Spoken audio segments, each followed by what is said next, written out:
Hello and welcome to ScrapbookingStation.com. In this video, it's all about vellum, and I almost called it versatile vellum, but it is from a card swap inspiration. And so I'm going to start with scrapbook pages because vellum adds depth, it adds dimension, it also mutes some of your busier pattern papers, and then I can get right into my card swap. So I'm going to use vellum as it is. I'm going to use vellum as backgrounds. I'm going to ink vellum. I'm going to emboss vellum. I'm going to use pattern paper vellum. So I'm going to put the camera over my shoulder and we'll get started. Okay, so to begin with, I'm going to work on my deep sea fishing layout. And so I've got a pretty one-dimensional paper. This is an oldie. It's called Nautical Expedition, Designer Series paper from Stamping Up. It's probably about 10 years old. But I saved them. And all I've done is split my base with two of the pieces, and so this was just flipped over here, attached my paper twine cording just to make it a little more grungy out of the way because I've been planning a little bit. And then the left side page with my title, which is going to be actually featuring the vellum, but I'm going to use vellum throughout, is going to be the red side. So those are my two pages, the two backgrounds, and now I'm going to get ready with the title and the vellum. So, little dimension without a lot of height. Okay, I love vellum because it looks great, it adds depth. Actually, we're going to see how it mutes as well. Adds layers without a bunch of dimension, but so easy to work with. So each of these backings for my letters, I needed 2 1/4 by 1 1/4, and I want torn edges on the bottom and right. So I'm going to measure 2 1/4. I'm just going to use my grid paper. So I've got 1, 2. I'm going to put my ruler down right across here. And then I'm just going to tear. And I've got a 2 1/4 inch strip to cut my quarters. I'm going to come this way. And I'm going to measure 1 1/4. And I'm going to tear again. Doesn't have to be all that persnickety. If I need to trim the edge, I'll take it over to my paper. Clean the edge off once again. I'm going to measure 1 1/4 coming this way. Make sure it's square. Position my straight edge. And I like using metallic ruler, but it really doesn't matter at this point. And cut another. And actually it's reversible. So if you've got this other side of your paper, just go ahead and make another one. And pretty quickly you're going to have all your backing. So, way great. So here's my finished left side of my scrapbook layout. And so the first thing is, when you would hear vellum, that's the one persnickety thing about vellum. What I did was, when I was working, because this is opaque, so I've got my letters, but you can see well, if you look close, you can see that sometimes I tucked them up, sometimes I tucked them down. It kind of just depended because I was not all that persnickety with my cutting. So I needed to see the letters.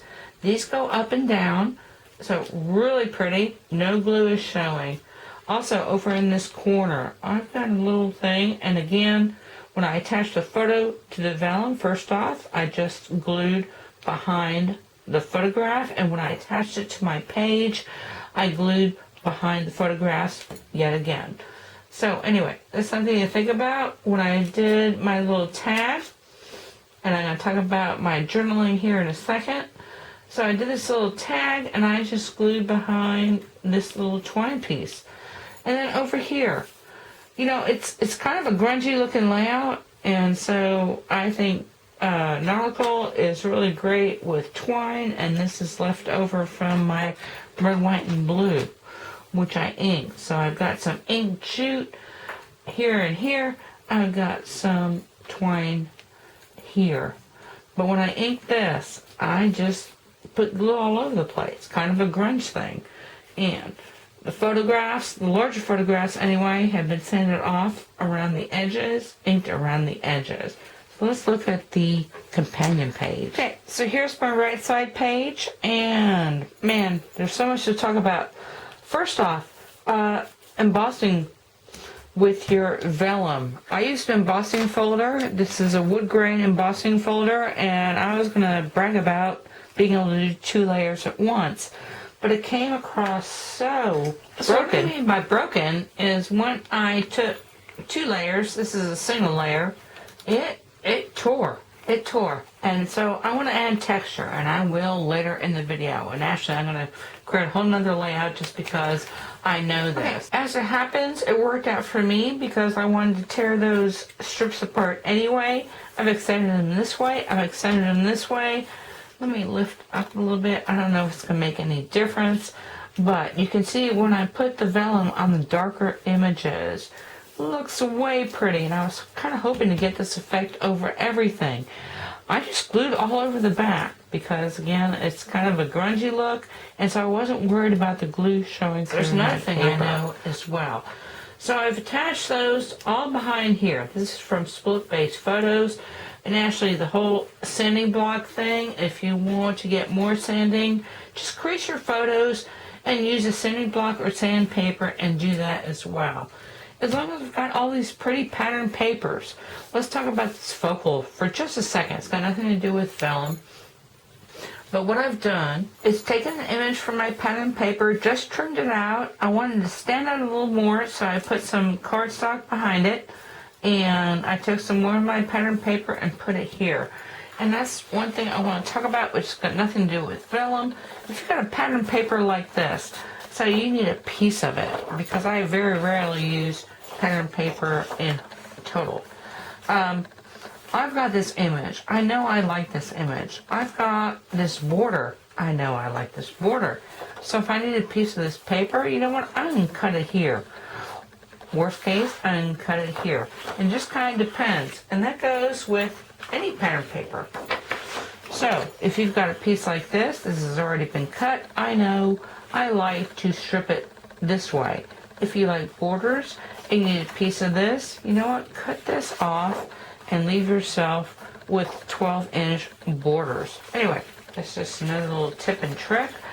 The other thing I want to talk about is your journaling. So even if my layout is not focusing on vellum, I like using vellum for journaling because this piece, you don't have to draw guidelines. And, you know, I draw guidelines from time to time, but I don't really like to do that. You just position your vellum against a grid or even just some lined paper and start writing. And so, I'm going to leave you with photos of this finished 2-page layout, but I'm going to move right into the next one. And so, I've learned a couple things. First off, I'm going to test my inks on my vellum. And I'm going to introduce a different paper pack. So let's get started with that.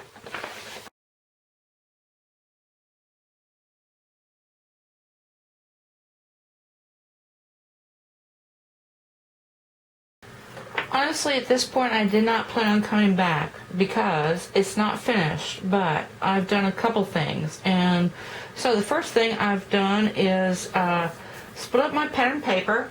And this is called Wildflowers. It is from Paper Wishes. It'll be available in September. It's double-sided. I've got plenty colors to choose from. So that's how I made my layout. This piece, 8x8, just picked the pattern.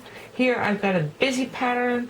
And then I did a strip from this left over and cut it into here. So I've got 2 photos. Actually, other than this purple right here, there's no purple in it, and which is why vellum is so great. So I started inking vellum. So let me show you what I'm talking about. So if you got plain vellum, this is a big old piece of plain vellum, and you just smudge on your ink. In this case, I used my Concord Crush and just wrapped it around. And actually, if you want it with more depth, go on both sides. That just makes it quicker. And no, this is not coming out. Well, hold on. Let me find a finger that's not dirty. Maybe my thumb. But once you let it dry, it's not going anywhere. So this is really great. And cut it. But what happened? So I inked it. And I used several of my purples because I was trying to get just the right one on this side. I added some water. And that was too cool.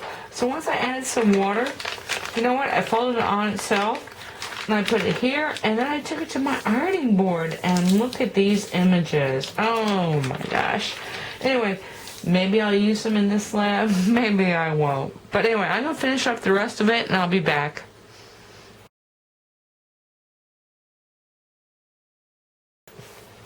Okay, I just wanted to share that photograph because when I am cutting, coordinating pattern paper, especially when this design in the pattern paper is flowers and butterflies, I know I can always use them, so I'm going to cut several.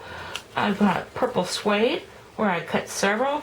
I've got the vellum, I've got my pattern vellum and inked vellum, so I cut as many as I can because I can always tuck them away with this pattern paper. I can always tuck them away with my cardstock colors. So in a baggie and save it for later. But I think I'm going to use plenty of this. And so when I have these really fine die cuts, you know what, I'm not anal about it, but I try and keep it in one piece. So if I want to layer the innies on top of outies, so maybe I've got this, I want to grab some of my suede and put it on the center, and we're going to look at that embellishment. So I think I'm ready for the finished page. And this is the finished right side page. So this is embossing folders. I talk about materials for a little bit, but these are 6x6 embossing folders, which I got on sale again, yes.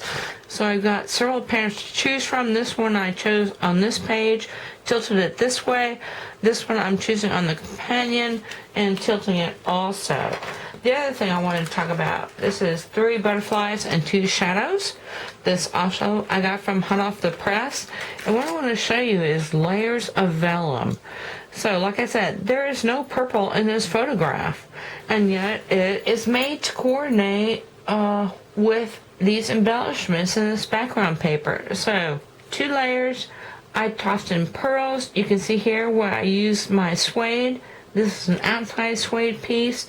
Tossed in some of these, and these are the Jewel Basic Pearls, and I just chose different pieces to put in here. Really pretty. A space for some journaling, delight in your youth, and this is what I'm going to talk about next. So pattern printed vellum paper is available, and I'm going to make use of that.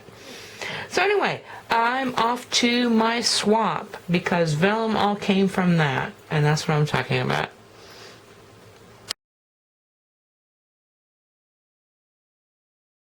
There's always a catch in your swap challenges. In this case, I have to use the first letter of my first name as well as the vellum. So the first thing I did was pull pattern paper, and this is letterpress because my letter that I'm working with is L. So I've got my dancing leaves template, which I'm going to work with, and my letterpress papers. I'm going to make a latch card base design, another L word, and my vellum is going to come from, this is a vellum pack from Paper Wishes, and I picked 2 colors that's going to go with that, and also coincidentally, Lost Lagoon as my cardstock. 2 L's, so that's too much fun, and actually just a coincidence. So the first thing I'm going to do is take this, and I am going to dry emboss it with my dancing leaves, and you're going to need a crease pad. So I want those leaves showing up. You want to do something like that. You want to have your crease pad and whatever resistance, because all stencils are not created equal. So I'm going to be back with the base card. I've got my pattern paper already cut out. I'm going to use this one, and my latch is going to come across something like this. So I'll be back in a second. So the background for my front of my card is finished, and when I glued this, because I knew I used Tumblr liquid glue, but I knew it was going to show through, so I just kind of followed along the pattern of the leaves along the outside, because this is going to be my focal, so I know that's going to be there. Of course, I backed it. And this is a 6.5 by 5 inch card. So I trimmed it a little bit short because I'm going to have this latch coming across, and I used a different pattern paper. Actually, I'm probably going to want to turn it around this way, but the great thing is about double-sided paper is the pattern on the outside is just as pretty. Now I'm going to need to tuck it in And so I'm going to use the same pattern that I used on the front. On the inside, I'm probably going to do something with that since well, actually I haven't told you that, but this is going to tuck in here, and that's what's going to secure it down into my base, which is why I used pattern paper. So now, I am ready to cut my focal images, and I'm going to use 3 leaves cutting dies. So I can make as many or as few as I want, but I tell you what, since we're talking about adhesive, a great way to adhere your vellum to any of your projects actually is with an adhesive sheet. So before I run these die cuts through my machine, I'm actually going to take adhesive sheets and clean and peel off one layer, stick them on the back, and then cut. And actually, I think I'm ready for my finished card swap. So I'll be back in a second. Okay, as I reveal my finished swap card, I want to talk about the interior first, because as you're cutting several of these templates, I ghosted and I used my glitter dust gold over this. I also used a template to cut these edges, and then some of the leaves that I'm using on front became templates for the inside. So really pretty. On the latch, it needed to be a little less flimsy. So all I've done, well, first off, use templates again to edge. I created a gold leaf, and I did not cut out the insides. These are interior stickers at this point because I backed it with adhesive sheets.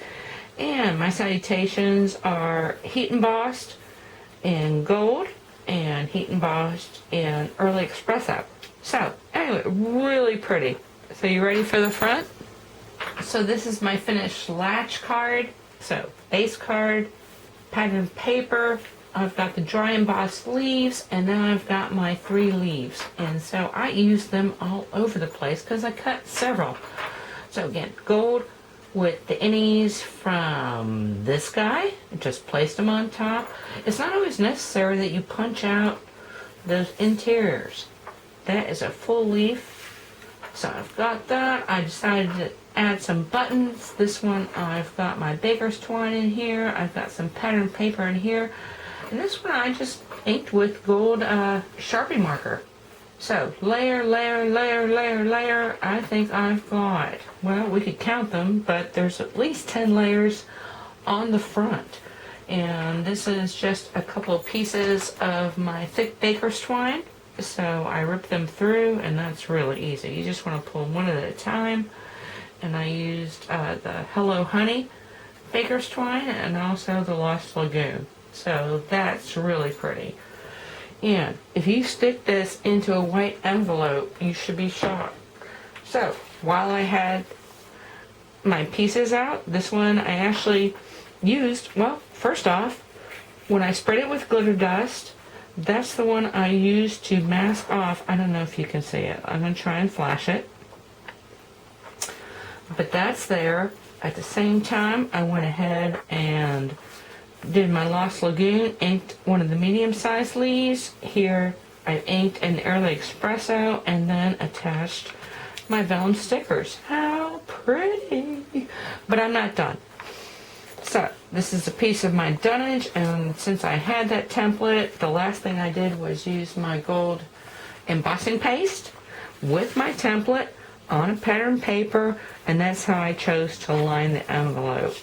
Anyway, last thing, let me grab something, is leftovers. So I had this piece. This is now peel and stick because I put that adhesive sheet on the back, and so when this is closed, this can be almost a sealer. I mean, I would glue it if I'm sending it in the mail, but really pretty. Oh my gosh, my best effort. Talking about leftovers, actually that's another L word. I didn't think about that. Why not a tag? So I took the piece of Lost Lagoon, thick baker's twine, what was left over. You can see it's a little bit more loosey-goosey. I didn't use these little guys, and I didn't even punch them out because they've got impressions on them. Really pretty. So same little pattern paper. Made myself a little gift tag, or actually made my swap partner a gift tag. It's going to look like this. Okay, so I thought of leaves, layers, letterpress paper, Lost Lagoon colored cardstock, dancing leaves, template, and 3 leaves cutting dies. Now, I'm going to do something totally different. I'm going to add this little note card because I got another L word. This swap is late. So anyway, I'm calling this lemons and lace. So I've got another die cut, and I'm using the different colored vellum paper. And the great thing about this, of course, intricate die cuts, not a problem. This is 2 lacy borders. It's from Stamping Up. Vellum is a snap. And so I cut out lace, and I use this for my back panel. I heat embossed it, and I added some glitter glue. And this is, again, my Hello Honey kind of leftover ribbon. Added a couple dazzles, framed it. And when I did this image, before I stamped the background, because the background is actually stamped on the card front. So I used a natural white for my card front. I slid it here so I can roll this back and forth.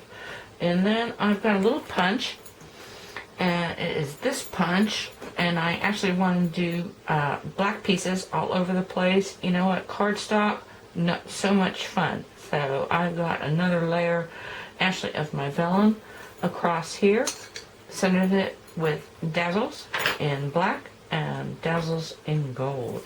So pretty. I used water-based actually on the front of this card before I put the glitter on. So I've got my Hello Honey and Always Artichoke. Anyway, really pretty. Let me just show you the inside. So when I've got the ends, and I just fold them back on themselves. I ventured to punch one more, and that is a lemon and lace note card. Anyway, I hope you took something with you that you can use in your own card making and scrapbooking. And I'm going to leave photos of my finished projects.